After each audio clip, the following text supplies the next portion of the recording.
Do you remember the first time you booted up your PlayStation?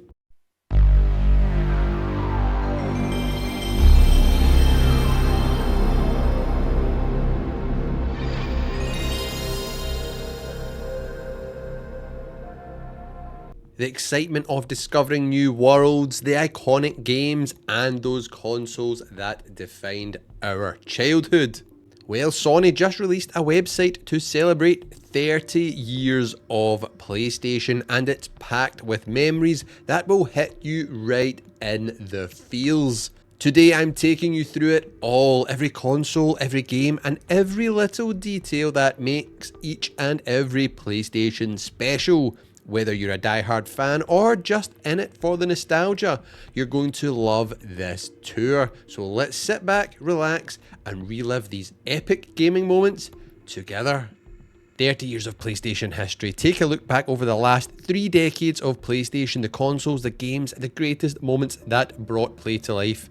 Heck yeah, I've not seen this, so I'm really excited to journey through this with you all. And get involved in the comments, people. Leave me your thoughts, your nostalgia, your memories of these amazing devices, and let me know which ones you've had and which one you've not played. I'm lucky enough, I think I've actually played every single one of them, apart from PSVR 2. Have I played PSVR 2? I don't think I have, but yeah, this is awesome. So here we go, the original OG PlayStation. Oh, who had the original? I did. I loved it. It was mind-blowing. Oh, we got a video here. 1994. That was when it released in Japan. I'm sure it was 95 or 96 we got it. Yeah. December the 3rd, 94 in Japan. North America, 95. And Europe, us, 95 as well. 30 years ago, our journey begins with the PlayStation console launching in Japan. Right, launching a huge success, yeah. Oh, look at it, man. Look at it.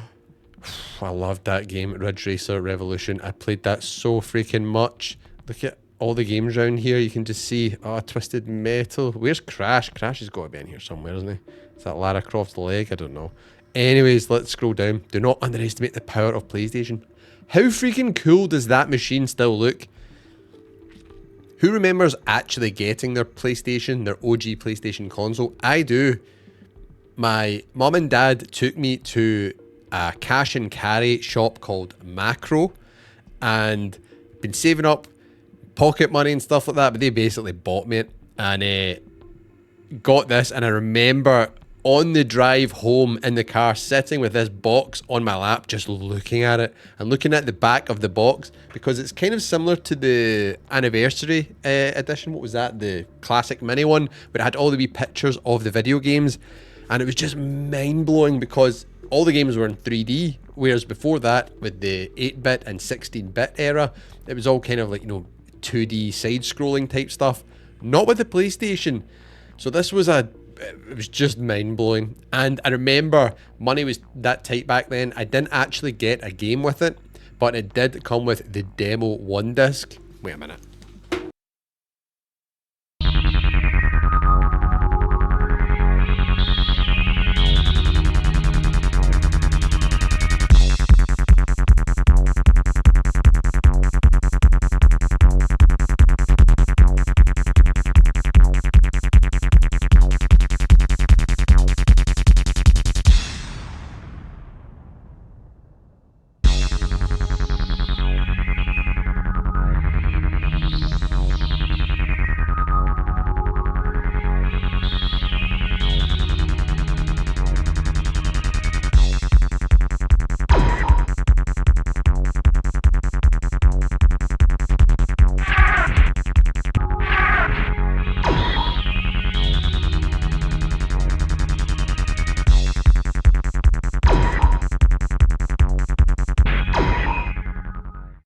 This disc right here, demo 1, and I played the living shit out of this demo. Oh my god, I played Ridge Racer Revolution. 2, 1,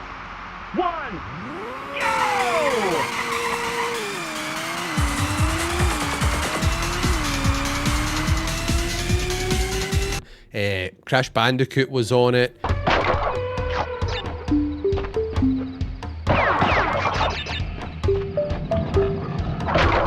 Wipeout, I think it was 2097 was on it.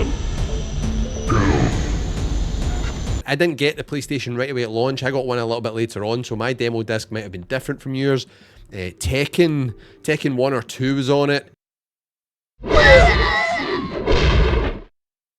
Had the T-Rex thing on it as well. You could put in your music and play your CDs, play your music.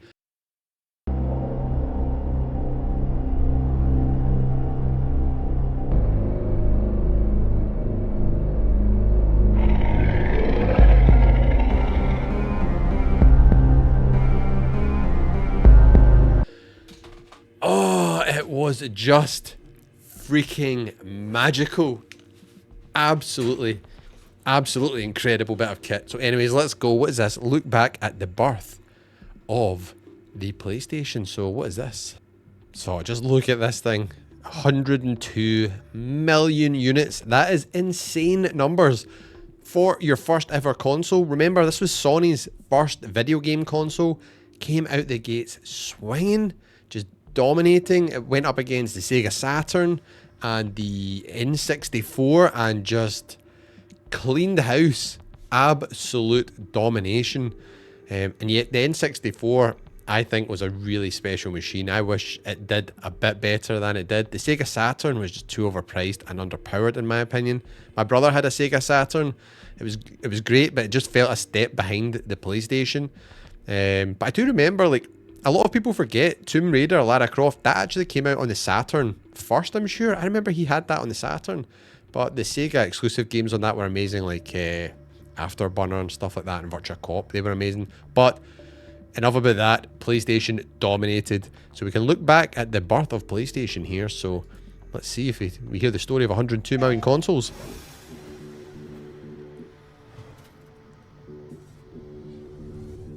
On November 16, 1993 in Tokyo, Japan, Sony, the #1 maker of consumer electronics, joined the world of video games with the creation of a new division, Sony Computer Entertainment. In December 1994, Sony Computer Entertainment officially released their console, known only as the PlayStation. Let's get real, how good a name is that? The PlayStation. PlayStation is just so good. Built with real-time 3D graphic technology. There's the T-Rex I was talking about. Oh, iconic. The fastest processor in gaming, and Sony's home-built CD-ROM drive. Sony set out to build a game console that was more than just a toy, but an interactive device for all ages. Come on, hit the gas! You're killing me out here! Launching first in Japan, Sony's new entry to the video game industry challenged the competition, reaching 1 million units in just 6 months. Wow. The next challenge would be taking the excitement of the console to the highest level, the world stage. Recognizing the power of the Electronic Entertainment Expo, or E3, Sony Computer Entertainment's marketing machine hit the event full force in 1995 with an aggressive marketing campaign revolving around the phrase, "You are not ready," in an attempt to turn the PlayStation into less of a product and more of a lifestyle. You are ready! PlayStation officially launched in September 1995 in the US and Europe. Wow. Hey, plumber boy, mustache man, your worst nightmare has arrived. Sony Computer Entertainment. Legit, I used to love those adverts with Crash, and it's so weird now. Like, Crash to me was like a PlayStation 1 like ambassador, like one of their characters, the same way you have Mario with Nintendo. Microsoft and Xbox now own Crash Bandicoot. They own like Activision. It's just so weird. Who would have thought that back in the day? Not me. Eventually followed PlayStation's launch with an innovative DualShock controller, which featured dual analog sticks for enhanced control and a rumble function, which helped make games feel more immersive. Gran Turismo, what a game. With a strong lineup of games such as Parappa the Rapper and Crash Bandicoot, the most powerful gaming console available, an advanced DualShock controller, and backed by a smart and provocative marketing campaign. Let's get real. Sony's marketing campaigns, pretty much throughout the whole PlayStation 30 years, have been top notch. They're so freaking good. the PlayStation became one of the best-selling game consoles of all time.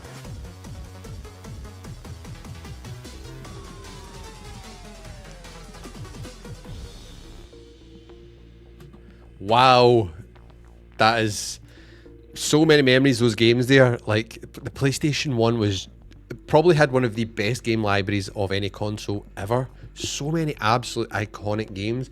The first 3 Tekken games, they just got better and better. Like Tekken 3, I still think is the pinnacle of Tekken. We had, look there, here's the games here. Parappa the Rappa. I mean, how original and random and off the wall was that? But it was good fun. Look at there, that's Tekken 1. I remember I had Tekken 1 in the Platinum range. Do you remember that? You could get, it was like a cheaper range of some games. That was awesome. That was one of the first ones I got. They've got Final Fantasy 7. I never had that back in the day.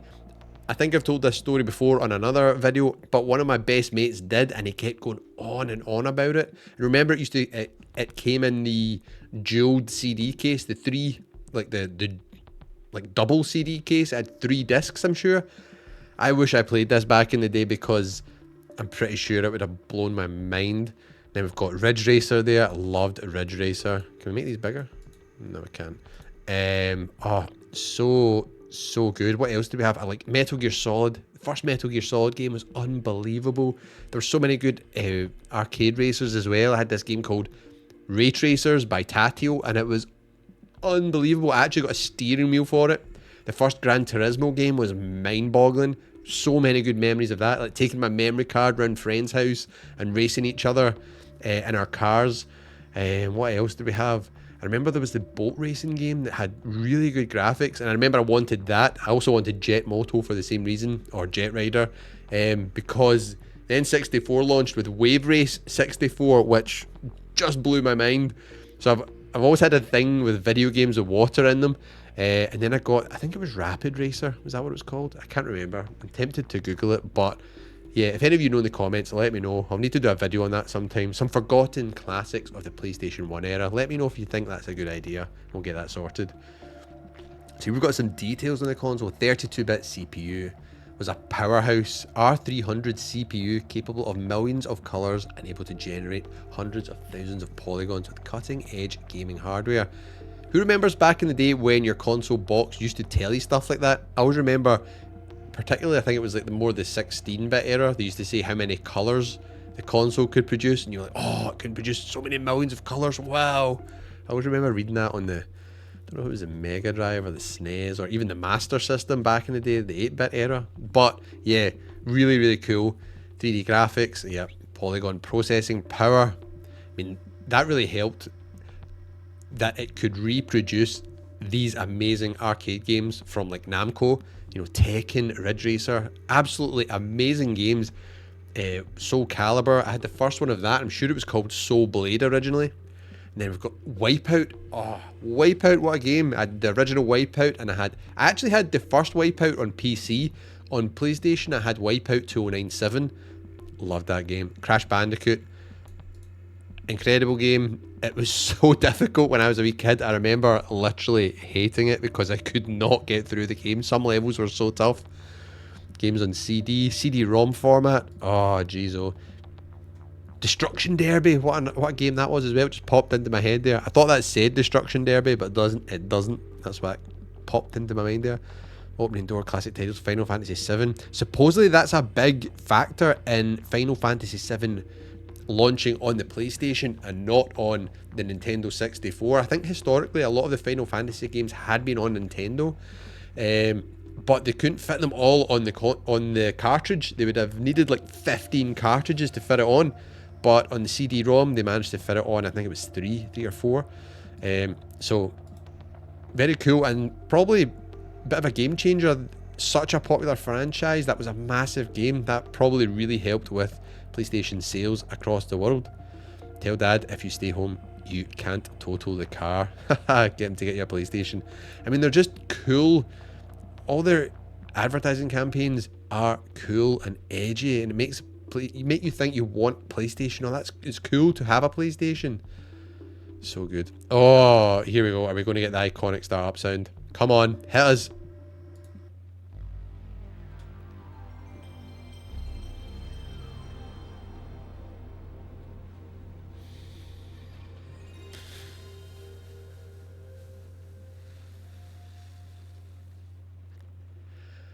Oh, here's the back of my neck standing up. Jeez. Consoles are missing a trick with not having that now when games start up. It's just so good. Here we go. Embedded into every PlayStation gamer's subconscious is the iconic start-up chime, a short burst of ambient music composed by Takafumi Fujisawa that welcomed players to every gaming session from 1994. Yeah, that is burnt into my brain without a doubt. Express the excitement to the game that begins after the sound by starting the music quietly in order not to scare the user when they turn the power on, and follow it with the sound quality that sounds original and also welcoming. Beautiful. Oh, here we go. The variations. That is really cool. So I've had all three of these. PlayStation model, the original one, I had that. I know there was a few different variations within the launch or the original model. They had different, outputs on the back. But I had a PlayStation launch model. I loved it. I remember having the multi-tap to play 4-player games. I took this into my high school common room on my last year of high school. It got absolutely played to destruction and wrecked, but I don't regret it because I have so many good memories of everyone playing Crash Team Racing and what was the, not ISS, what was the International Track and Field, and arcade games as well. Taking the G-Con in, playing Time Crisis and Point Blank. Just a phenomenal machine. Seriously, we need some of these arcade games to make a return. Not every game needs to be a 100-hour epic. Just give us an arcade game we can blast through in an hour or two and feel good. PS1, I bought a PS1 well later on off of eBay to play some of my older games. Don't know if you can see there, so I've got GTA and Gran Turismo 2 over there. That's where they came from. Bought this thing and then it got damaged. I had a pipe burst in my house and a whole bunch of my gaming stuff got absolutely wrecked, and that was one of the things which suffered, so it had to get tossed in the bin, unfortunately. And then much later on I got the PlayStation Classic a few years ago as well, which is just sitting over there on the shelf, and very cool little console. I'm probably going to do a video though about how to mod that and to make it even better so you can play even more games, because the actual hardware is good. It's a nice looking console, it feels good, but the game selection on it was pretty poor. It really didn't do a console as legendary as the PS1 justice. So there we go. I know. PS1 combo pack, the wee screen, remember that? Jeez. That's like your OG. Who needs a PlayStation Portal when you've got one of these, eh? That's some OG portability there. Oh, look at the controller. That was an iconic one. I did have the next one that came out with the 2 sticks as well, which was really cool. So yeah, so I'm sure I got the analog one initially, and then they brought out the DualShock, which rumbled, yes, and then I got that, but it was out well before that. That's the PS1 one, but yeah, brilliant.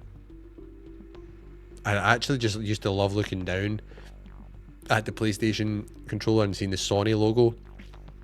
It made me feel like it was dead fancy. I don't know. I always thought Sony stuff was, premium and very well made and expensive and fancy. So that was really cool. Authentic DualShocks. The imitators are shaking in their pleather boots. It's funny, that advert. It's also taking a little dig at what you all probably know when back in the day you go to your buddy's house to play, PlayStation together, and they'd give you their second controller, and it would always be some absolutely rubbish Mad Catz controller, some sort of third party controller. It wouldn't be an official Sony one. You'd be like, the buttons would always be sticky, and it would always have a turbo function and stuff like that, and it was just garbage. Same way when your mates would come to yours, you would always keep the official Sony one for you to play. It was your house, your PlayStation, so you'd be playing on the good controller. It's so good. Jeez, old joystick, check that thing. That's a beast. I wonder what game's that before. Some is that fighter games? What was the Namco one? The planes? I can't even remember. My head's fried right now. Oh, here we've got all the peripherals, memory cards. Jeez, essential bit of kit here. Otherwise, you could not save your progress. 8 megabytes. Wow. here's the multi-tap I was talking about. You needed this thing so you could play 4-player with your buddies, and it was a blast. Amazing. Oh, what was this wee thing called? The PlayStation Pocket or something, wasn't it? Can we just slide across here? Pocket Station, only available in Japan. Doubled as a memory card and a personal digital assistant, letting users share game saves via infrared technology. Infrared technology. Remember that used to be the future. Play mini games. Select titles, LCD screen. Oh, that's very cool. I might try and get my hands on one of them. If anyone has one, let me know in the comments. Is it worth trying to pick one up? Here we've got a mouse. Here, you know what this would have been really good for? So PC style controls. I remember, so they're talking about Lemons and SimCity 2000. I never had them on PlayStation, but I did have the original Command and Conquer, and it was amazing. So yeah, a mouse would have been really good back then. I just used to play it on the controller, but damn, that would have been great. Ace Combat series. Duh. Murray, it's right in front of you. There you go. That's the game I was talking about. Ace Combat. Wow, so good. Lara Croft taking over the world. Do you remember? Of course. Who doesn't? Everyone back in the days loved Lara Croft. Tomb Raider protagonist Lara Croft swiftly became a pop culture icon in her own right, gracing magazine covers, advertising soft drinks and cars, even sharing the stage with rock band U2 on their 1997 tour. I remember playing this at my sister's house. My brother-in-law actually got it. That's the first place I played it, and I remember the bit with like the dinosaur coming out, the raptors and stuff, and just being like, this is mind-boggling. Oh my word. So freaking good. Absolutely love it. Oh, look at that. Look at that for a trio of games. Chef's Kiss. Ridge Racer. Unbelievable. I've even got my Ridge Racer coaster. Love it. Tekken, the first Tekken. That's one of the first games I ever got on PlayStation. That might actually be the first game I ever got. And I was hooked. Got all three of them. Well, the original trilogy on PlayStation 1. Absolutely loved them. Loved the whole storyline as well with the Machima family tossing each other into volcanoes and stuff. It was just so freaking good. It was like nothing I'd ever played to that point. It just felt even better for me as a kind of casual beat 'em up, you know, fighter fan than like Sega's Virtua Fighter, which was a bit more technical. You know, I had Virtua Fighter on PC, but damn it, I loved Tekken on console. Wipeout. Not only was it just an absolute blast to play, but the soundtrack was amazing. I remember being a kid. I was going out for dinner with my family, and I just remember sitting before we went out playing Wipeout in my bedroom, being like, "This is just so good. I just don't want to go. Don't want to go out." I did go out for dinner. I'm sure I had a nice dinner, but I don't remember the dinner. But I do remember playing Wipeout. Tomb Raider, what a classic. I hope the new Tomb Raider franchise kind of goes back to this, where we've got Lara being an absolute kick-ass badass. I mean, look at that. T-Rex, backflip away, obviously. Parappa the Rapper, a lot of fun. I doubt they'd make a game like this now, but they should make a game like this and just launch it onto, even onto PlayStation Plus or something. That'd be cool. The first Resident Evil, my god. I remember playing this. I never had this, so I can't remember who it was that had it. I think it was one of my mates who had pretty much most games on every console you can imagine. Franco, you know who I'm talking about. And the bit I remember was the first zombie. You basically encounter this zombie, and then it goes to the cutscene, like an FMV cutscene, and it's obviously much better graphics, pre-rendered, stuff like that, and the zombie turns around and it's just horrible looking, and I remember it just scared the shit out of me as a kid. I was like, what the hell is that? I was like, pfft. It was just so creepy, that Resident Evil. Everyone was so quiet, and the one that I got, and it was one of the first games I think I ever completed on PlayStation 1, was Resident Evil 2, which was just mind-bogglingly good. But it had a lot more action. It was a bit more faster paced, a bit more kind of epic than Resident Evil. Resident Evil, the original one, was way more horror, I felt. But Resident Evil 2 still got the jump scares going, with the dogs jumping through the windows. No, it wasn't the dogs through the windows. It was in the gun shop. The guy's trying to help you in the gun shop, and the zombies come through the windows and eat him. It's just, oh, so good, man. Crash Bandicoot. Who doesn't love Crash Bandicoot? Getting some Woompa fruit. Absolutely amazing. I've been playing through actually Crash Bandicoot Trilogy recently and Crash Bandicoot 4 on PS5. Really enjoying it. Final Fantasy 7 again. I never played this. I wish I did. I missed out back in the day. Missed out. Gran Turismo, the real driving simulator. Unbelievable. I remember playing one of the endurance races and I didn't have a memory card or something at the point. So I actually just paused the game and left the console on overnight and picked it up in the morning. That's what you had to do back in the day. I also remember my mate who I'm talking about, who had every console and like every game. He was amazing at video games back in the day. Probably he still is. But I remember going around with my memory card. I'd unlocked the what is it called? The Subaru Impreza WRX, so the World Rally Edition. The blue one, the one you always see in Sega Rally and stuff like that. And it was awesome. And I thought, I'm going to absolutely hammer him in a race. So I remember going round to his house and he was like, oh, okay, whatever. And he seemed dead confident, dead cocky. I was like, can't wait to wipe that smirk off your face. Put in my memory card and he selected his car, loaded his up, and he had selected the Mitsubishi GTO Twin Turbo. It was like a purple kind of car and it had like the white racing stripe on the side. And I was like, I'm going to smoke this thing. Mine looks way better. Mine had all the decals all over it and stuff like that. His was 4-wheel drive and it was tuned up to, I think it was 1,000 brake horsepower. It absolutely destroyed my stock rally car. And we still talk about this. The last time I saw him, I think I spoke about this with him. But man, it's funny, these memories that just stick in your head. It was just such a special game. It literally, probably looking back, obviously it's aged, but it just felt like you were in like a TV show or like an actual race. The visuals were just stunning. Oddworld's Abe's Odyssey, never played that back in the day. That just didn't appeal to me. I don't know why. So many people loved that and did play it. I played the more recent one, it was pretty good, but it wasn't my bag. Metal Gear Solid, hell yeah. This was my bag. I think this is possibly one of the greatest games of all time. Hideo Kojima's masterpiece. Holy shit, what a game this was. This was another game I completed so far ahead of its time back in the day. The boss fights were unbelievable. Remember, I think it was Psycho Mantis, and he would like read your memory card and like actually say stuff that was on your memory card when you were about to face off with him. So you were like, what the fuck? What did he just say? How does he know I've been playing Ape Escape? What is that all about? You know, it was mind-boggling, and I'm sure it was him or someone else. To beat them, you had to actually switch your controller ports round.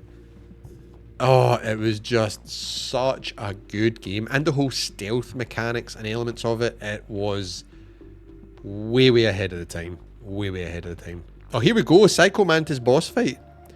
Right, what's his name? This maker's and his mind control powers that seem to extend beyond the screen as he asks player about the personality and their favourite games by looking deep into their memory card.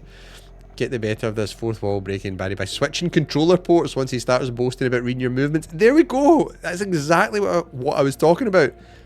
I mean, so when was this? 1998.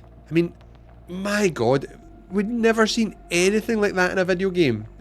Literally breaking the fourth wall, and you're not expecting it, so you're sitting there going like, what is going on here? Like, is this game broken? Is this game haunted? What is happening here? It was mind-boggling stuff. Wow. Oh wow, here we go. So we have discussed the incredible PlayStation. So where we go next? I think we need to go PlayStation 2 and PSP. PlayStation 2, the greatest selling console of all time. Let's go. Wow.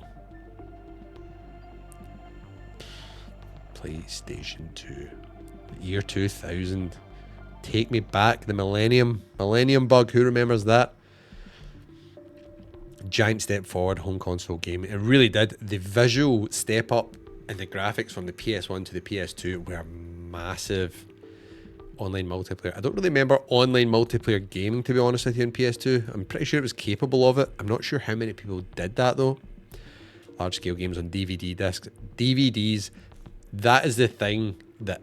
This console was amazing anyway, right? I remember I didn't get this one at launch, the original black model. I waited and I got the silver model, and I wish I would have kept it. I ended up trading it in from Xbox 360. wish I would have kept it, because I keep all my stuff absolutely mint, so it would, to this day, would have been in perfect condition.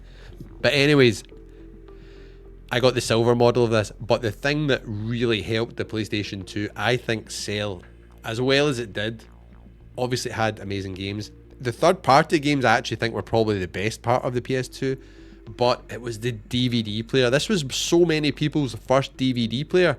DVD players were expensive back then, so getting it as part of your game console was an absolute bonus, and it was my first DVD player as well.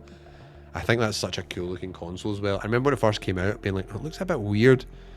The silver model I had was just beautiful, man. It was so good. Hey, let's see. What are you saying, PlayStation?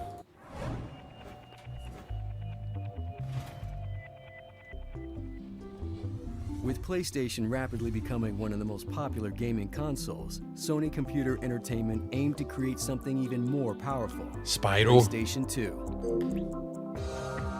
Working with Toshiba, PlayStation 2 was powered by all new technology, including the breakthrough Emotion Engine CPU. Wow. PlayStation 2 included a DVD-ROM that played larger, more advanced games, as well as DVD movies.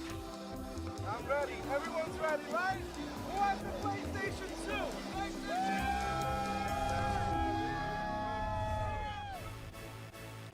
Sony PlayStation 2 will be the biggest thing to come along since TV was invented.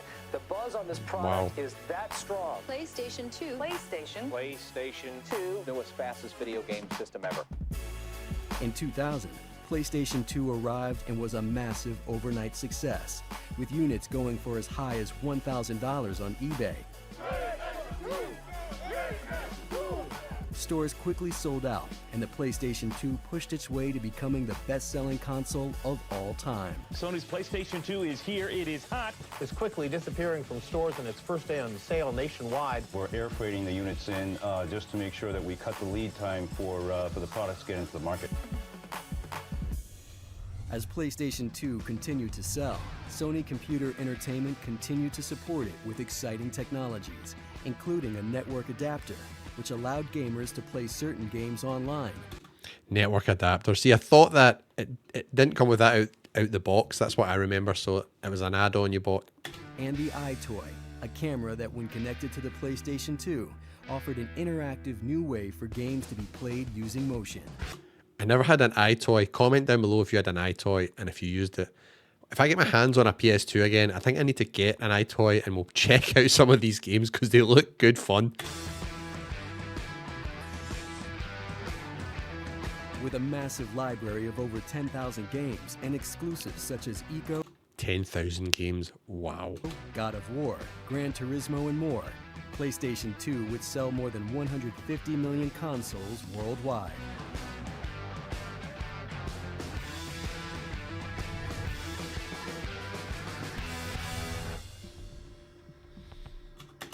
Wow, people. Wow.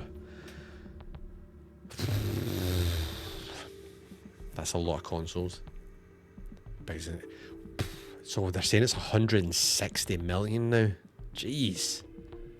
That's wild. So I think the next home console, because handhelds don't really count, I guess, which is closing in on that, is a Switch. The Switch is at 145 million. What's Sony going to do if it passes 160? You know Sony has got a PlayStation 2 Mini Classic in the vault for when Nintendo get 161 million. They'll be like, oh, just fire this out there, get another couple of million.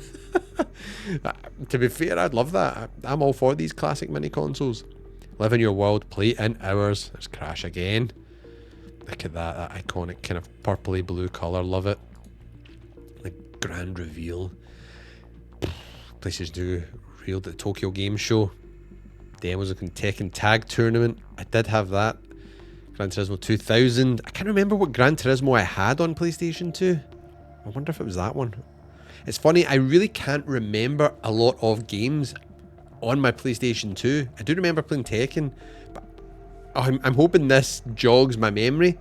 I think at this point I actually was a bit of a PC gamer more than console, because I'm sure I was playing my PC a lot more back then. Hence maybe why I can't remember a lot of these. So let's see what it says. Emotion engine. PS2 console represented an irresistible package.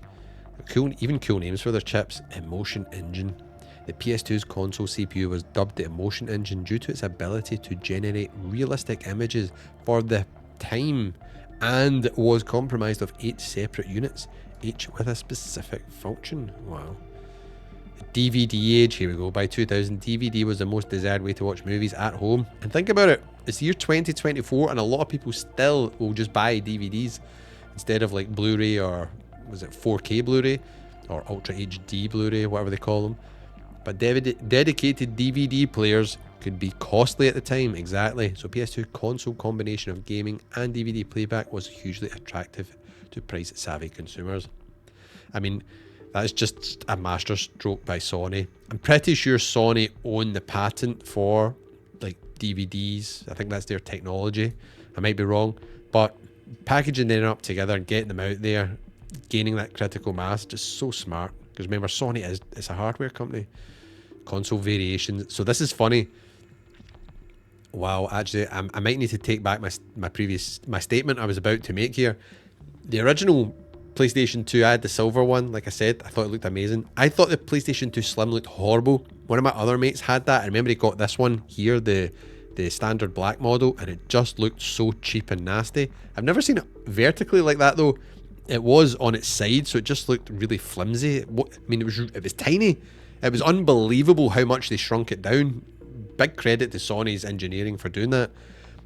But these variants, holy shit, that white one there and that kind of, is that another silver one?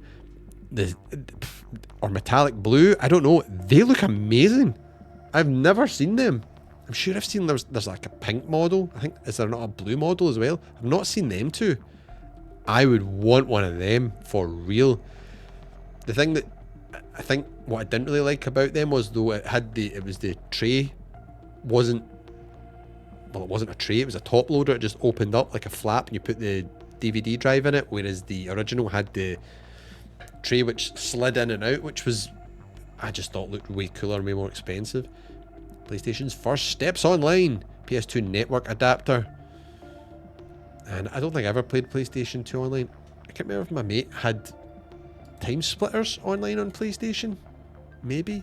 Did it say many games? No. Don't know. Right, here's some games, people. Tony Hawk's Pro Skater 3. See, I was never into skateboarding and I never played the Tony Hawk games back in the day. So I missed out. I know that's one of the ones that a lot of people talk about. Capcom Vita SNK Chun-Li. Well, Beast. She doesn't skip leg day. SOCOM US Navy SEALs. I don't think I played that either. Final Fantasy Online, no. But I remember playing that. I definitely had that. See, a lot of these are like third party games. Got any more about first party ones? A fresh start. Oh, here we go. The intro for this. I do remember that.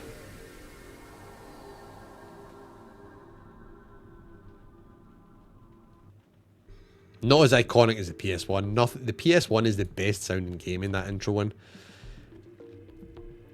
A series of blocks growing into towers. I've never actually noticed that.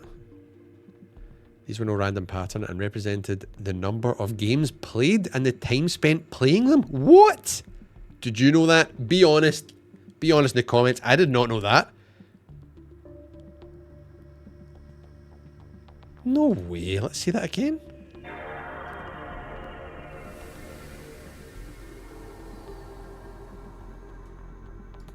So it will clearly get more populated as you play more games. I need to get a PS2 to check this out. Wow, okay. Jak and Daxter, Twisted Metal. Jeez, Twisted Metal. That's a game that needs to make a return, surely. Ico, never played that. I don't think I've even heard of that one. But then again, I was always into arcades and shooters and fighting games. Killzone, what a game. Killzone, I would love that to make a return.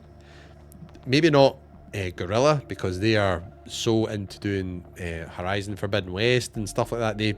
They're through with Killzone, but Sony still own the IP. Give it to another studio, let them get cooking with it. That'd be cool. Ratchet and Clank.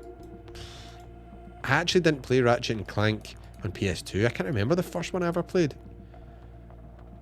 But geez, Ratchet and Clank's been about for a while. Sly Cooper. Who thinks we're going to get a new one of them soon? There's been so many rumblings. I wonder if there is going to be one. That'd be cool. God of War. God of War on PS2. Jeez. Resident Evil 4. What? I forgot that was PS2. That game's just like so impressive. I always think that's a generation after with the like PS3 and Xbox 360. What a game. Wow. Up a gear romp through rural Spain. Shadow of the Colossus. And then SingStar Revolution. Oh man, these games were popular as anything for a while. Good party games. We need more party games, by the way.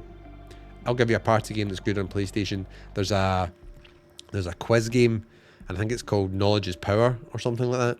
And it's really good. And basically, you can all play on your mobile phone. So people just download an app and play it like a big quiz game in your living room. It is top banter. Check it out. DualShock 2. Had one of them. Who didn't? Wow. Shaking Up Gaming, the original PlayStation. Feature improved dual analog sticks, vibration feedback, and PS1 backwards compatibility. That's right. PS2 could play PS1 games, couldn't it? SingStar Mix, jeez. Debuted in 2004. Was it fun solo, even better as a duo? Jeez. It's funny that that's still not really popular because the dancing games are still really popular, aren't they? That could be cool. Here's for a quiz game. Buzz. Yes. Buzz. Jeez, that was a blast. I remember playing that. Here's the iToy. I never played the iToy. I remember trying it and seeing it in a store. I'm sure I saw it in Comet back in the day. If any of you in the UK remember Comet. Then Guitar Hero. Jeez, I thought Guitar Hero was the generation after. I can't believe it's PS2. I totally forgot about that. Wow. Oh, PSP. PSP's sitting right here, actually. Oh, still looking good. Absolute little powerhouse. It's a wonder Sony just bailed out after the Vita. Jeez, I wish they would have stayed. 2004 and 2005.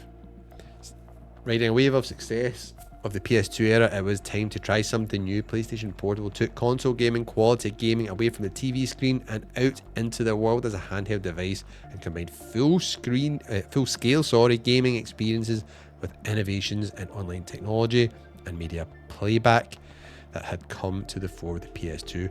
Think about even the PS2's user interface. It is basically what the PS3 is. The PS3's UI became, and I think that's one of the best user interface / dashboards out. Here we go, check it. So good. What was it called? It had a specific name. PSP, baby. Let's see this. Starting in 2003 at the Electronic Entertainment Expo, Sony Computer Entertainment announced that it would bring the PlayStation experience to gamers' pockets with PlayStation Portable, better known as the PSP. PSP was the first handheld video game system to offer console-quality experiences, along with a large, high-resolution screen.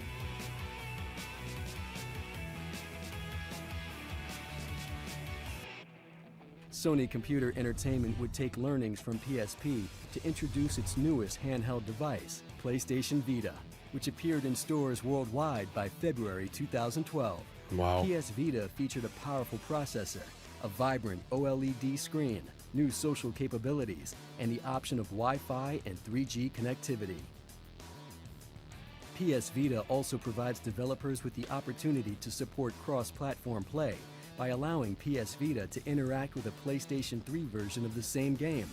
Games such as PlayStation All-Stars Battle Royale, Wipeout 2048, and Sly Cooper, Thieves in Time all took advantage of cross-platform play. With PSP and PS Vita, Sony Computer Entertainment brought console-quality gaming on the go, thanks to strong titles like Uncharted, Golden Abyss, and Gravity Rush, and reached new audiences along the way. Wow. Wow. Wow. For real, people.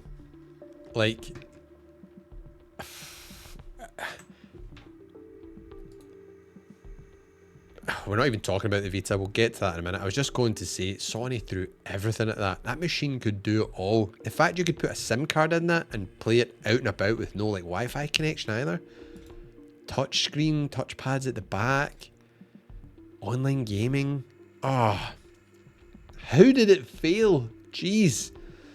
PSP took the world by storm as a pocket powerhouse, giving owners not only a portable gaming system but also DVD quality movie playback and MP3 music player. Over its lifetime, PSP sold 80 million units worldwide. I mean, that is a hell of a lot of machines. 80 million. Companies would rip your arm off to get 80 million sales these days. I must admit, I did not like the UMDs. I still don't. They're too flimsy. They break and crack all the time, which is really annoying. I've got quite a few broken ones. Multimedia playback. It was cool. You could buy movies to play on it though. Back in the day, this would have been god tier for a long haul flight. Like, taking this with you, watching some movies, playing some games. Jeez. You'd have felt like an absolute boss with one of these on the plane. In the days before smartphones, PSP gave players handheld internet browsing device. What? I mean, come on. Video calling via the Skype app. Jeez, this thing is way ahead of the time as well. With the later launch of PlayStation Network, PlayStation Store put a vast downloadable game store in the palm of gamers' hands. Wow. Infrastructure via ad hoc modes? What? In the early days of online multiplayer gaming, PSP had two modes, infrastructure and ad hoc. Infrastructure simply meant that connecting to a Wi-Fi network, while ad hoc mode allowed two or more PSP's systems to connect and play together over a private connection. And that's freaking awesome. I didn't know that. That's so cool. Oh, here we go. Some games, wow. Ape Escape, Siphon Filter. How has that series not been revived? Loco Roco. Was that Patapon? Never heard of that. God of War again. That game really showed off the power of the PSP. You've got Chinatown Wars, GTA. Where's GTA Vice City Stories and Liberty City Stories? Metal Gear Solid, Peace Walker. I mean, whoa. What a lineup right there. What a lineup. Wow.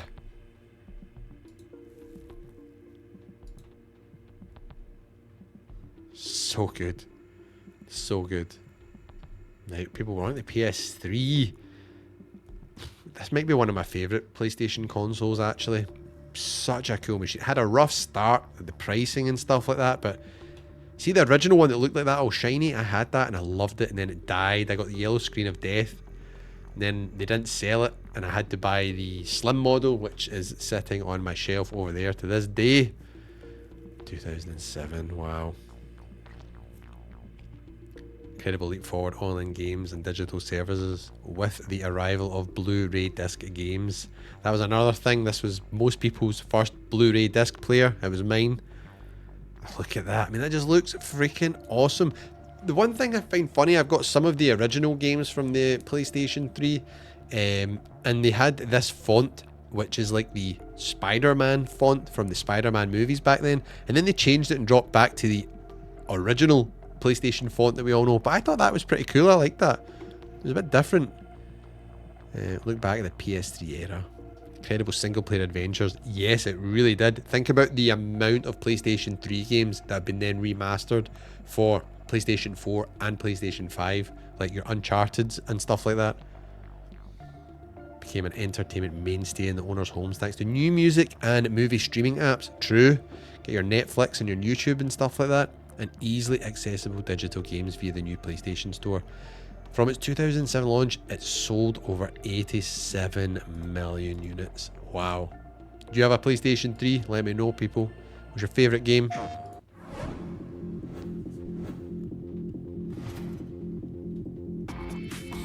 After the massive success of both PlayStation 1 and 2, Sony Computer Entertainment officially announced the groundbreaking PlayStation 3 at the Electronic Entertainment Expo of 2005. How freaking cool does that look in silver? Did they ever launch that in silver? I'm not sure if they did. I would have loved to have got that. That looks amazing. PlayStation 3 featured a state-of-the-art Blu-ray player, the all-new cell processor, an ultra-powerful graphics chip, a larger hard drive, and HDMI capabilities. The new technology in PlayStation 3 helped developers usher in a new era of deep, immersive, high-definition gaming. The launch of PS3 also brought with it the launch of the PlayStation Network, which ushered in a new era of connecting gaming and entertainment for PlayStation fans. It's funny, the PlayStation Network being launched, it was like so bad compared to Xbox Live at the time. But the thing everyone seems to forget is it was free. Online multiplayer on the PlayStation 3 was free. I remember playing Call of Duty, was it World at War, I think it was called. That was the one, wasn't it? The first World War one that had zombies in it. I absolutely loved that game. I played it that much. I think that's what killed my PlayStation, Yellow Light of Death. But online multiplayer was free. It wasn't as good or as slick as Xbox Live, but Xbox Live you had to pay for each year. And then, thanks to Microsoft launching that, we had to pay for it. Obviously then Sony followed suit and we all had to start paying for multiplayer online as well. So thanks for that, Microsoft. With a massive library of downloadable titles, cloud storage for game saves, and a rollout of apps such as Netflix, YouTube, NFL Sunday Ticket, and more, as well as PS Plus, a subscription service offering gamers free monthly game releases, access to early betas, special discounts, and more. If driving the transition into a digital future wasn't enough, PlayStation 3 also brought with it a new way to play with the Move controller. It's funny, the Move controller. So PlayStation had the Move controller, the Xbox 360 had the Kinect. Everyone was just jumping all over and trying to copy Nintendo's homework because the Wii was selling like hotcakes. You couldn't get a Wii anywhere for a while. Everyone wanted one of them and it was just an absolute phenom. It sold so freaking well. It's really funny to see how much they all tried to copy them. But these PlayStation thing here and the Zapper guns for like arcade style shoot 'em up games. Hell yeah, Time Crisis with that. I'd love to play that right now. This unique controller would help offer a new level of motion controlled gaming never before seen on a PlayStation console.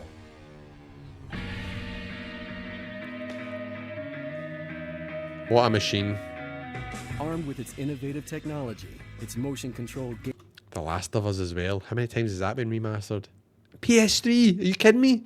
What a machine. Gaming experiences, games such as Uncharted and Little Big Planet, and its deep online network, PlayStation 3 continues to be the go-to destination for games and entertainment.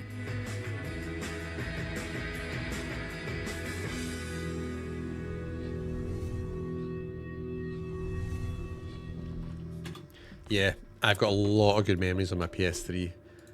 I absolutely love it. One of my favourite consoles of all time. It's definitely up there. That whole era was fantastic. Like I said earlier, I traded in my PS2 to get an Xbox 360 because it launched before the PS3 did. And the Xbox 360 was amazing as well. Xbox 360 and PS3 went at each other hard. And who won? Us. We got the best gaming era probably ever. It was so freaking good. The media bar, that's what it was called, the X-Cross media bar, or XMB. Yeah, that's a great user interface. They should bring that back. It's so slick and works so well. Stereoscopic 3D. I remember playing this in a John Lewis department store. They had one of these set up with a PlayStation. And the 3D was awesome, right? It was good. But you know what was really cool? There was like, I can't remember if it was a mode you turned on or how it worked, but you could do like multiplayer, so 2-player, and only I could see like my screen and my character, and my friend with a pair of these glasses on as well would only see like their screen and their character or their car.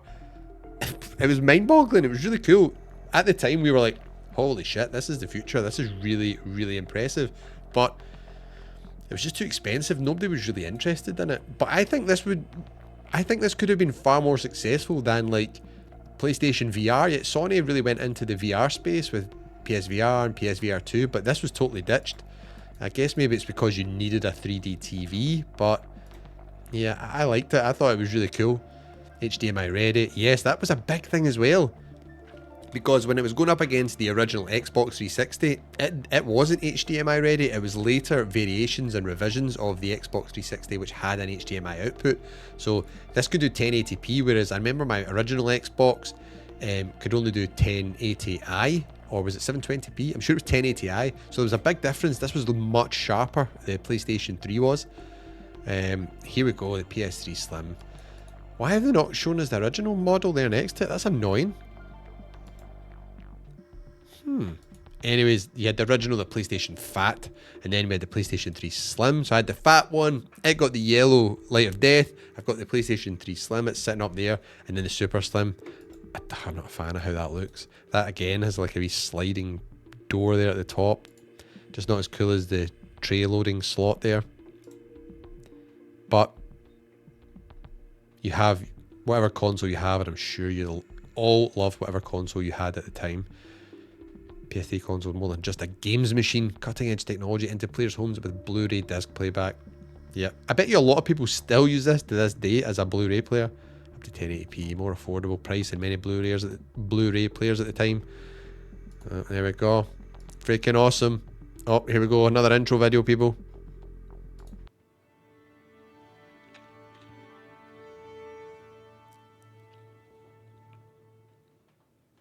Yeah, I love that. That's quite iconic as well. But still, the PS1 is the best. It's just so good. I don't know how they'll just nobody will ever match that.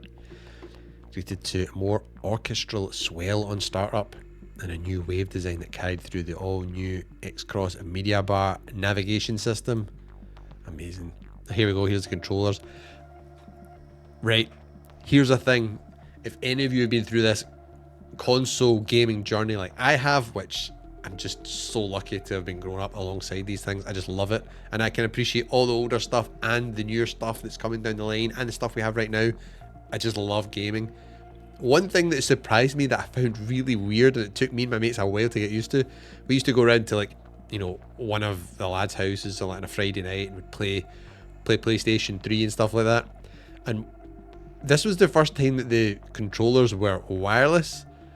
So you used to do this thing, you should all be sitting on the bed, and if someone would go to, you know, walk by to get another beer or to get a can of juice or do whatever, you'd always like sit forward so the controller cable would go on the floor and they would step over it, you know, whereas when we got the wireless controllers, we'd do that at first and be like, oh, I don't need to do that, there's no cable. And it was honestly, it was really weird at first. It took a couple of weeks to get used to, and then now if you play with a controller with a cable, you're like, God, this is limiting. I feel like I'm handcuffed to the console. But it's funny the things that change over time. It's like if you go back to even old consoles that don't have like an OS, an operating system. Recently I got my hands on a Nintendo 64, and then I put it on without a cartridge in, and I was like, it just did nothing, and I was like, what is going on here? And then I was like, oh geez, that's right, old machines, like, they don't have like an operating system with a UI for you to interact with it. You just put the game in, turn it on and play it. So it's really cool to see all the developments and the evolution of gaming over the years. PlayStation Move controller, also compatible with PS4, PlayStation VR and PS5. So that thing's still going strong. Wow. PlayStation Move games. Jeez, I'll be a noob with this. I never had a PlayStation Move. Kung Fu Rider, Sports Champions, I'd be down for that. I always love a good archery game. I don't know why. And Wii Sports Adventure, I love playing archery. Even back on my Sega Master System back in the day, on the Olympics game, I used to love playing archery. So yeah, I'd be down for that. Start the Party, Book of Spells, PlayStation Move Heroes. What is this? Is this like a kind of battle game like Smash Bros or something? Does it say? Players to control the heroes, a series of tournament challenges. Okay. Oh, here we go. PlayStation. Oh. By the way, Sony, what are you doing? Get your finger out. We need a new MotorStorm game. They were amazing. PS3 launch title in Europe. Yeah, that was one of the games we all got in Europe. That is such a good game. Non-stop arcade fun. Wow. Jeez, oh, and this is another one. Resistance: Fall of Man. People forget this was Insomniac, who also gave us, you know, the amazing Spider-Man games and Ratchet and Clank. Alt History FPS, launch title in North America and Europe. Wow. Uncharted, Drake's Fortune, there we go. The start, legendary franchise there. Uncharted, amazing. Assassin's Creed, it's funny, might get a bit of heat for this, but I just do not like Assassin's Creed. Not a fan. The movie is one of the worst movies I've ever seen, and then the games, I don't know, I just find them kind of boring. What was the one I played that wasn't too bad? I liked the one, the Viking one, Valhalla. That was pretty good, but I don't know. I've not really played any of these older ones. Maybe I need to go back and check them out. So I take that back. I take that back. Right, sorry. Sorry, don't hate me. Don't hate me. Right, Little Big Planet. Classic. Absolutely love these games. So, so good. I'd love to see them evolve this franchise a little bit more, though. I feel it's got a little bit stale. Infamous. Jeez, PS3. That's another good game. Gran Turismo 5, people. Stunning. Oh, GTA 5. GTA 5's been on PS3, PS4, and PS5.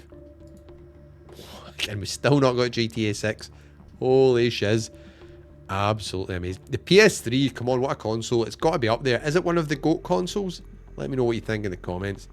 And The Last of Us, there we go. Another iconic game which has been remastered on PS4 and PS5. The digital age. PlayStation Network. Remember that PlayStation Network logo? They don't use that anymore. I think they've got rid of that, haven't they? PS3 been launching Wi-Fi ready. Again, that was another thing. It launched Wi-Fi ready. The Xbox 360, it didn't. You had to buy a Wi-Fi adapter. That was annoying. And back then, you don't have much money. I didn't have any money, so my Xbox 360 was hardwired in via Ethernet because I didn't have a Wi-Fi adapter. I don't even know if I had Wi-Fi in my house back then. I probably didn't, to be honest with you. PlayStation Store. Sorry if I sound a bit choked up, people. Got a bit of a cold. Navigate PSP, yep. PlayStation Store still going strong. Everyone, make sure you go on and check out your PlayStation, your reward points, your PlayStation stars. I just got a £10 PlayStation Store voucher for not claiming or using some of my stars. So it cost me nothing. So I was like, go and check it out. It says mine expire like in a day or two. So I'm glad I saw that. PlayStation Plus, there we go. Launch with Wipeout HD. Brilliant. Remember the big PlayStation hack as well? It went down for ages. It was down for like 3 weeks or something. And then we all got given a couple of games to say sorry. Jeez, those were the days. PlayStation Home. Social Space, it grew to 41 million users. I'm surprised they've not done something else like this. Who would like to see them do something like that? Could be quite cool and futuristic. Massive hit with users, wow. Here we go, our beautiful Vita. 2011 in Japan and 2012 in America and Europe. Right, I'm sorry. This machine is just mind-bogglingly advanced for back in 2012.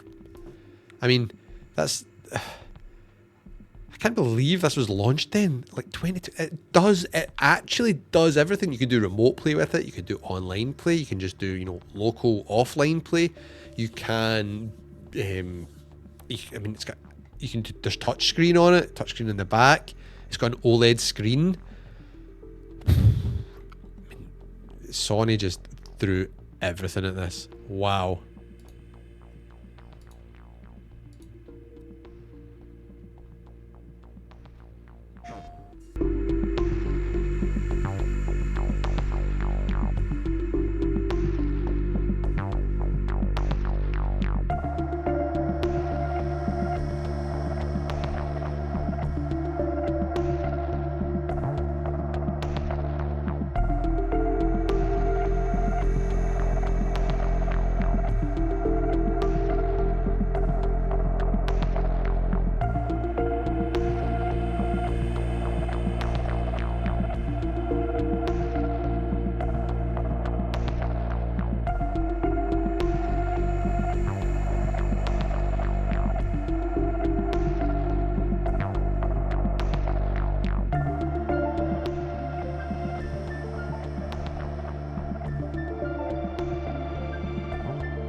by the way. That Virtua Tennis, that is like such a highly rated game. I need to get my hands on that.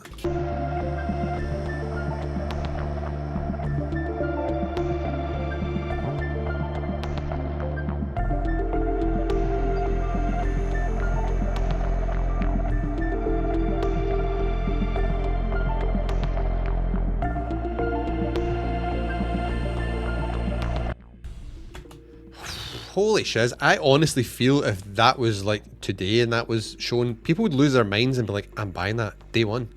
Like, what? Why did it not do as well as it should have?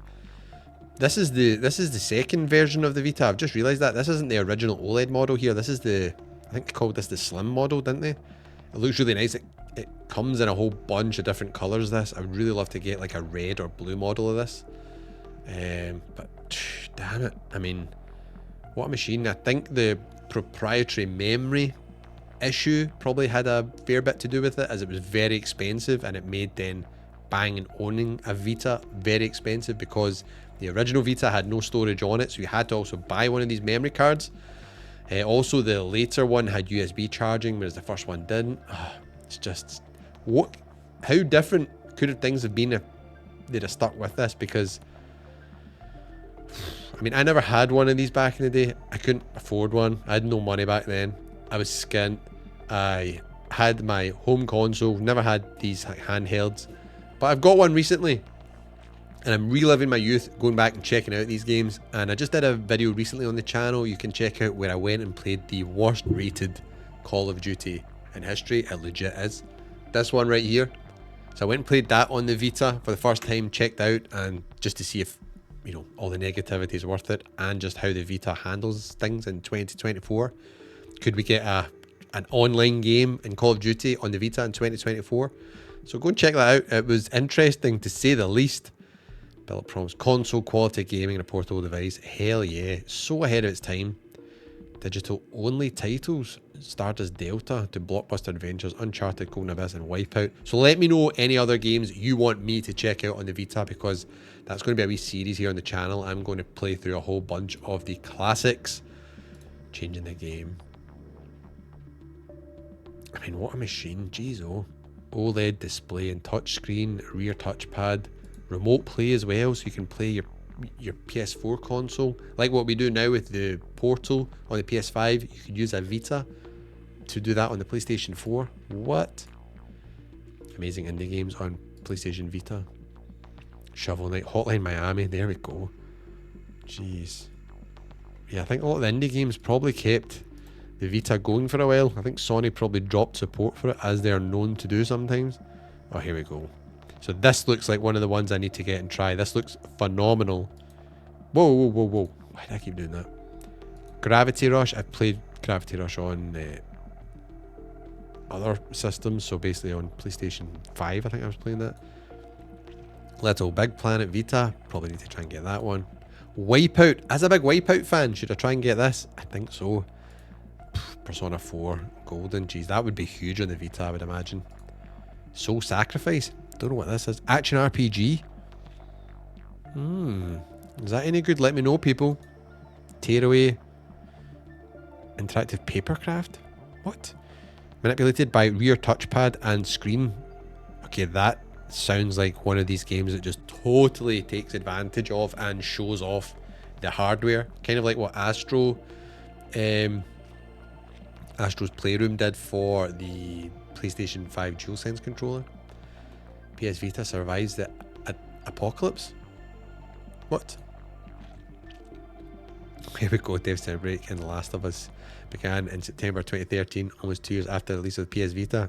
As a result, players in The Last of Us Part 2 can find 2 WLF recruits using the handheld, Jordan playing the Jack and Daxter trilogy, and Whitney improving her Hotline Miami scores until Ellie intervenes. I love touches like that. PlayStation TV. Jeez, oh. That's another blast from the past. I never had that. I think a lot of people forgot that even existed. So here we go. Some blockbuster games available on PlayStation Vita were perfect to be enjoyed on TV as well as on the go. PlayStation TV used PlayStation Vita game cards or digital downloads, allowing small screen hits to be played at a bigger scale with a DualShock 3 controller, and later supported remote play from PlayStation 4 console. That is pretty cool. That's basically like the Switch before the Switch was a thing, kind of.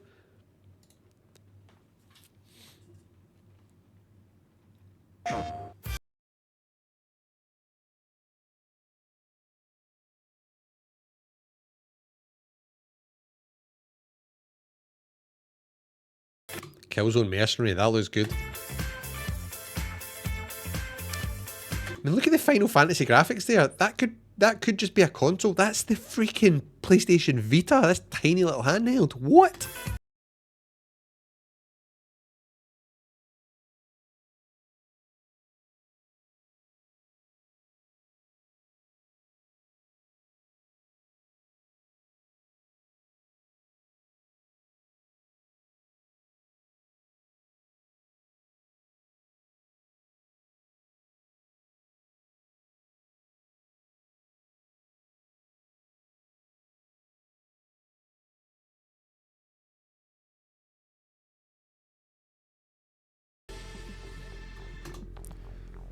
Right.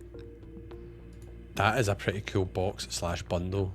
Lego Movie, your DualSense controller, or DualShock controller, sorry, and game voucher and a memory card. So I assume this one's the $99 one. I wonder how much that one was. Over $54 in value. Maybe they're both, I don't know. Yeah. Anyone have a PlayStation TV? Are they worth picking up? Should I get one of these for a nostalgia video and see what it's like in 2024, 2025? Wow. Oh, we're on next. The PS4. Jeez, this doesn't feel that long ago. What was my launch game with PS4 when I got it? It was Killzone. It's freaking awesome. PS4, another unbelievable console. Still to this day, PlayStation 4 is a pretty good console. So here we go. What? It was launched first in North America and Europe before Japan? Wow. That's surprising.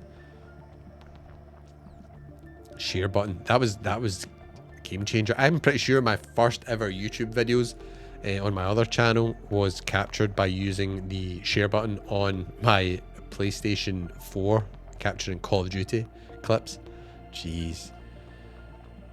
There's no shortage of games worth showing off. Yeah, I mean, look at this lineup. Ghost of Tsushima, Horizon Zero Dawn, Until Dawn, Bloodborne, The Order, 1886, Tearaway Unfolded, No Man's Sky. Jeez. For the players, that's a successful ad campaign right there, wasn't it?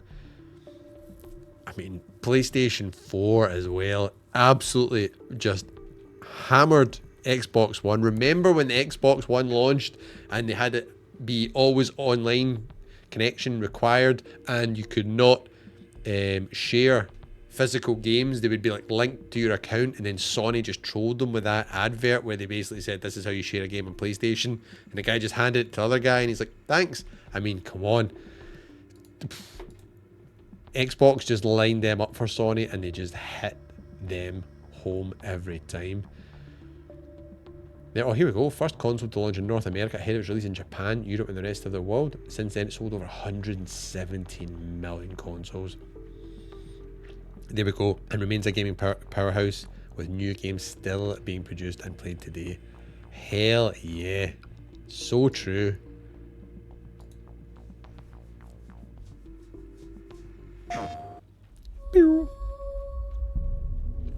Whoa, resolution's pretty bad here. 1080p, what the hell?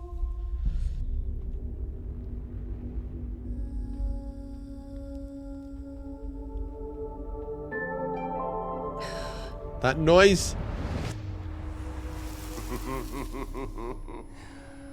Oh, this fast healing stuff is gonna come in real handy. These graphics are brilliant. This is our day. Wow.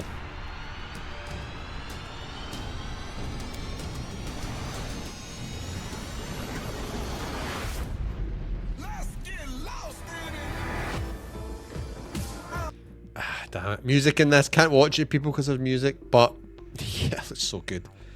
Changing the game. Incredible games, a socially connected community of players, and the tech to show it off in crisp high definition. In 2013, PS4 had it all. It did. 8 gigabytes of GDDR5 RAM. Wow. That's pretty good. 16 times the RAM of the PS3. Pushed for design for longevity. I like it. Brilliant. I mean, some of the visuals in the games in PlayStation 4 games are mind-boggling, and still to this day can look better than a lot of newer games which are released. I mean, some of the PlayStation 4 exclusives they looked at another level. Share on PlayStation 4, let players share their screen with an online friend, allowing them to show off their skills, play together, or hand control over to the second user. It's funny that's something I never actually did. I wonder if many people used that feature. Did you? It'd be cool if you were stuck at a bit and your buddy could help you out. Communities furthered this social side of the PS4, allowing users to set up groups for like-minded players to talk tactics and arrange matches. Remote play. Players wanting to use their PS4 but having to share TV with other people could take advantage of remote play to control their control via PC, Mac, smartphone, or their PlayStation Vita and carry on playing using a DualShock wireless controller. Amazing. Oh ho, so here we go. We've got the PS4 Slim. See, that does look like quite a nice revision, nice and simple. Where's the original one? There's the original one. So I've got the original one. I've got that one sitting over there behind me. I also have the Pro. I've got a white Pro model. Oh, look at that. That's beautiful. A special PlayStation 4 console was released marking the 20th anniversary. That was 10 years ago. Holy shit. Time is flying, people. Gotta get our gaming time in. This edition was limited to just 12,300 units, referencing the first console's launch date in Japan. Wow. Packaged in a special commemorative box. That looks amazing.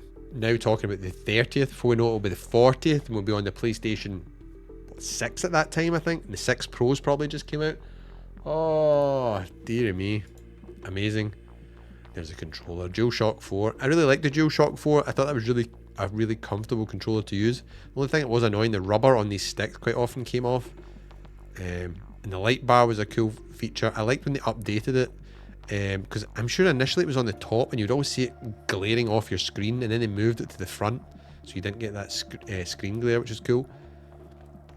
Share button, yep, great thing. Light bar, touchpad. Yeah, touchpad, I've never been a fan of the touchpad in these controllers. I don't know why, but it's there. The microphone speaker, yeah, that was kind of mad when they first introduced that. When you hear people talking or games coming through your controller, you're like, what the hell? Very cool. Oh, here we go. Another welcome screen. Oh, what? Come on. Maybe not. Not today, folks. Well, that's a more recent one. You probably all know that one anyway. Games, right. Let's go by Playroom here. Killzone Shadowfall. Brilliant. Really good game. Not the best, but really good. Like a technical showpiece showing off the visuals of the PS4 at launch. Just wow. Now, Resogun. People, if you've never played this, buy it right now. It is incredible. An absolutely phenomenal like side-scrolling arcade shooter. It is so good. I can't explain. Me and my mates have played this for hours. I think this may have came as a PlayStation Plus game at one point, so check that you don't already have it in your library. If not, it's not expensive. Go and buy it. Do yourself a favour. It's just 10 out of 10. Infamous Second Son, Bloodborne, The Last Guardian, Uncharted 4, A Thief's End, Horizon Zero Dawn, Spider-Man. I mean, look at these games. What? PlayStation's exclusives are just on another level. Let's get real, they are. Last of Us Part 2, Ghost of Tsushima, God of War. I mean, it's weird. I was actually on my PS5 Pro the other night just playing Spider-Man Miles Morales because it's updated for the PS4 Pro, PS5 Pro. It just made me think that compared to when I play some of the Xbox exclusives, well, most of them actually, even though they're now not really exclusives, they're giving them, or they're putting them on other consoles, but they just don't feel next gen compared to the PlayStation exclusives. PlayStation exclusives just feel on another level. They feel like that you're in like an interactive movie. The visuals, the polish, the storytelling is so freaking good. So good. Jeez, oh, do you remember? I do. I remember playing Fortnite the day it launched on my PlayStation 4. I put a ton of hours into that. I think on my thing I've got something like 2,000 hours or more on that on my PlayStation. It's pretty ridiculous. I've not played it in a couple of years now. I got so burnt out with it to the point where I just despise the game, so I can't go near it. It just became a sink for your money as well. Just these battle passes each year and stuff like that. It's like, oh, or every few months. Salty Springs, Dusty Depot, Loot Lake. Jeez, now several updates seasonally on the map looks very different. It does indeed. Wow. Here we go. Here's the Pro. So I got the white model of the Pro. You can see it just up there. And it was a Destiny 2 bundle. It was pretty cool. And yeah, it did make a big difference. The 4K on that was really nice. But it makes me think the PS5 should have been even better than it was. You know, I feel like people may agree or disagree, but I feel the PS5 Pro's performance is what the PS5 should have done at the start. But hey, that's just me. Upgraded GPU, 4.198 teraflops. That's hilarious, that, isn't it? Because that's kind of similar to the Xbox Series S, which is out now, and yet I still say the PS4 produces way cleaner graphics. Interesting, eh? Check out PS4 Pro. I don't want to go here. I don't want to buy it. Jeez, oh. 2016 PlayStation VR. Jeez. So I never had this. My mate, who I told you, who has pretty much every console or bought every console, had this. I remember playing it and it was really impressive. See, what was the Astro game that came bundled with it? Astro Bot Rescue Mission. That was amazing. Like, really incredible, mind-blowing 3D visuals. Probably the best example I've ever seen of it. It was just unbelievable. PlayStation VR Worlds as well. That was a whole bunch of like mini games, I think. Was that the one? Yeah, it was. That was really good as well. There was like a, oh jeez, I can't even remember the ones that. It was the London Heist. That's what it was. Yeah. The Astrobot Rescue Mission. I'm sure that had like a ghost bit as well, where you were like capturing ghosts or something. Or was that in PlayStation VR Worlds? I can't remember. But it was so good. So good. The thing that's downside for this though, it gave me a really sore head after about half an hour, so I never bought one. The other game we played, which was so good and so terrifying, was Resident Evil 7 Biohazard. That shit is scary in VR, people. Scary. I remember being in a game store. If you're not in the UK, there is a game shop called Game. Good name, eh? And they actually had candles for you to light when you were playing PlayStation VR with Resident Evil 7 Biohazard, and it was meant to smell like dead bodies and zombies and stuff like that, and it smelled horrendous. See, playing that in a room with all the lights off, PlayStation VR and Resident Evil 7 Biohazard, you would need to be brave. Because I would be shitting myself. That would be terrifying. I would not be doing that. Anyways, we're up to modern day now, peeps. 2020 and beyond. I can't believe this was 2020. This came out. Jeez. Who got their hands on one at launch? Who was lucky enough? The world was going crazy. We had all the lockdowns and stuff like that with the pandemic. There was a chip shortage. People couldn't get their hands on these. Scalpers were hoovering them up. People were paying a fortune for them. I was really lucky. I got my pre-order in early, so I got one at launch. Thankfully. Here we go. In the midst of a global pandemic, PlayStation 5 launched to bring new play levels, unexpected and friendly ways. It was a good lift when we had the new PlayStation consoles launching. People needed it. The world was just a pretty shit place at that time, wasn't it? Backed up with system architecture that made play faster. That was the biggest jump I noticed for me that made me not want to go back to my PS5 Pro. The load times are like non-existent or nearly instant on the PS5 versus the Pro model. And the visuals, not too much a difference, you know. Some games look a lot better, but the load times and the DualSense is a beautiful controller. I think that's my favourite controller of all time. I really, really like it. It's well up there. Well up there. Play has no limits. And here we go. Here's the new slim model with a disc drive. And it's got its little cheap plastic stand that comes with. My PS5 Pro came with that. I was like, what? I've just spent 700 quid on this Pro console and it comes with this stand that literally looks like it's worth like, you know, $1 if you're lucky. 50 cents. But anyways, here we go. PlayStation 5 became not only the biggest ever PlayStation launch, but the biggest global console launch in history. What? That's wild.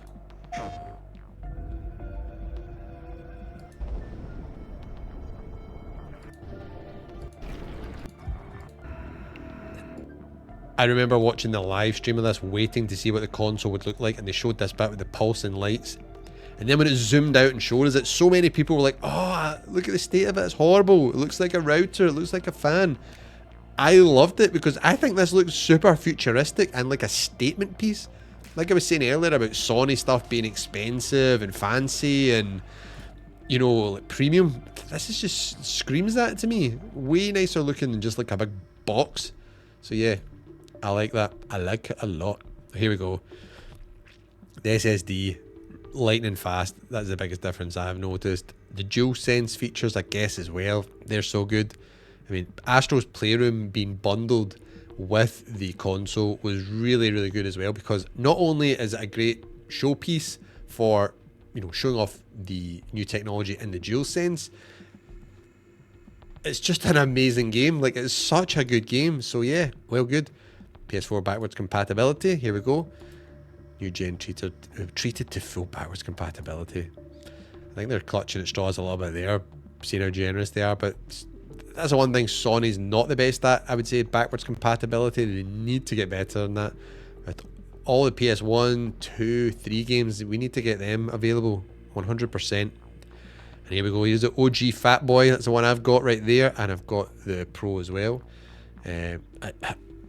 I know a lot of you probably have this, but please, people, don't ever buy digital editions. Like, for real. It's going to cost you a lot more money in the long run, because the amount of options for sales and buying games physically from other places, it saves you a ton of money. Let's keep that future alive where there's always the option of physical and digital. If everyone buys digital, soon that will all be Sony will sell. And you better believe gaming will get a lot more dearer, because we'll have to buy all the games from the PlayStation Network, which is way more expensive. So let's hope that doesn't happen. And here we go. Here's a controller. Beautiful. Got the Access controller. That's a great thing they've done that as well. Just allows so many more people to be able to play games. And then DualSense Edge wireless controller. I just don't agree with the price of these controllers. Way too expensive in my mind. Good bit of kit, but should be like half that price if you're lucky at most. Astro's Playroom, fantastic game for free for everyone. No excuses not to play that. No matter what age you are, you'll love this game. And if you're like me and played through all the different PlayStation generations, this is a nostalgia trip as well. Sackboy Big Adventure, awesome. Ratchet and Clank Rift Apart. By the way, this game looks just insane on PS5 Pro. If you have a Pro, get this, play it, you won't regret it. Returnal, God of War Ragnarok, I mean, come on. Gran Turismo 7, look at these games, all these exclusives are so good. Horizon Forbidden West, that's probably one of the best looking games I've ever seen in my life. Then Elden Ring, interesting news, Sony are potentially buying the company, the parent company of the developers of Elden Ring, so From Software's owner, Sony are looking to buy them. Could be interesting. That could be the next exclusive on PlayStation. Marvel's Spider-Man 2. What a game. What a game. Baldur's Gate 3. I mean, that's another thing. Baldur's Gate 3, it was on PlayStation 5 right away, but it was delayed on Xbox because they were struggling to get it to run on the Xbox Series S, and Xbox mandate that they need to run on both. So there we go. It was basically an exclusive, a timed exclusive for PlayStation for a while. Helldivers 2. Not as popular right now, but probably one of the most fun multiplayer games you'll get. I absolutely love it. Top-notch co-op game. And then Astrobot, one of the most recent big games from Sony. We need more games like that. That harks back to the games of kind of PS3 type era for me. PS2, PS3, just really amazing fun games. I mean, that's some lineup, by the way. That is how they've sold so many PlayStation 5s, because they've got an amazing lineup of shit-hot exclusive games. Good work, Sony. I like it. PlayStation Studios breaks new grounds. Yeah, PlayStation Studios is doing good. The only thing that's not been good is the purchase of Bungie. I don't know what's happened with that. That's been a very weird situation. PlayStation Plus gets an upgrade. PlayStation Plus gets more expensive, is what they mean there, I think. But yeah, PlayStation Plus, I like it, enjoy it. It is good for checking out some other games you maybe wouldn't have checked out otherwise. PlayStation Stars, like I said, check out your PlayStation Stars balance, people. I just redeemed, that's the word I was looking for.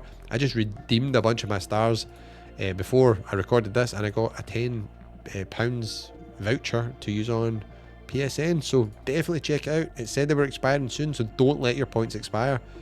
And here we go, our beloved PS Portal remote player. Beautiful 8-inch LCD screen. I mean, come on. Who would have thought this would have been a smash hit? And it has. We've had the 30th anniversary edition, and there's another model on the way, which we just did a video about last night, I think. So check that out. And here we go, the latest and greatest, the PS5 Pro, which I have yet to launch my video on. I'm doing a kind of longer term review on it.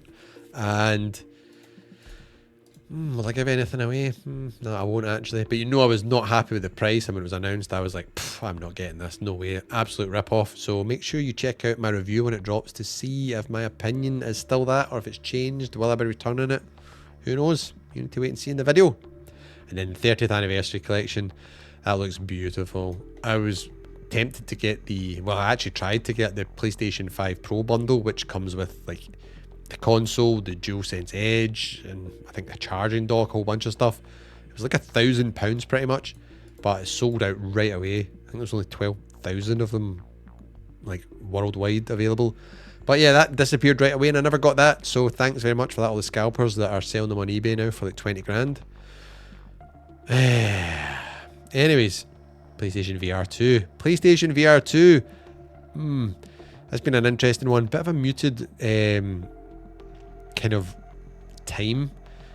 I don't think Sony have supported this well enough. There's not enough big games to make this worthwhile purchasing. Right now in Black Friday, it's got 50% off. It's like £350.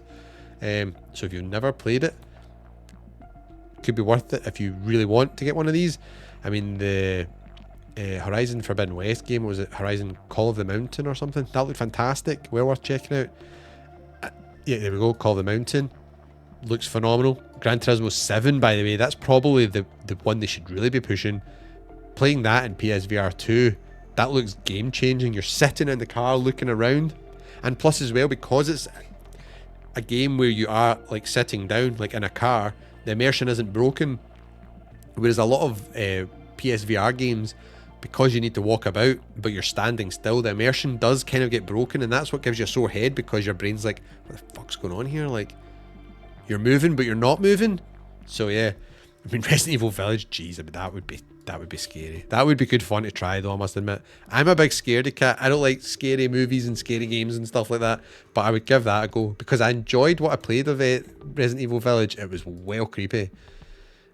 Star Wars Tales from Galaxy Edge. Don't know if I'd try that. Maybe would I? I feel like Star Wars has just like lost the plot and everything recently. Their TV shows and their games just not been up to scratch. Resident Evil 4 VR mode. I didn't know Resident Evil 4 had a VR mode. That's cool. Dark Picture Switchback VR. No, that looks like it'd be too creepy for me. I mean, what an absolute phenomenal like lineup of consoles, games, nostalgia. What a journey PlayStation has taken us on with this website. Absolutely fantastic. I love it. 10 out of 10. But the big question is, we've got PS1, 2, 3, PSP, PS Vita, PS4, PSVR, PS5, PSVR 2. What is the best gaming console or item that Sony has ever launched? Let me know in the comments, and check out this next video on screen, because YouTube knows you better than anyone and they think you're going to enjoy it.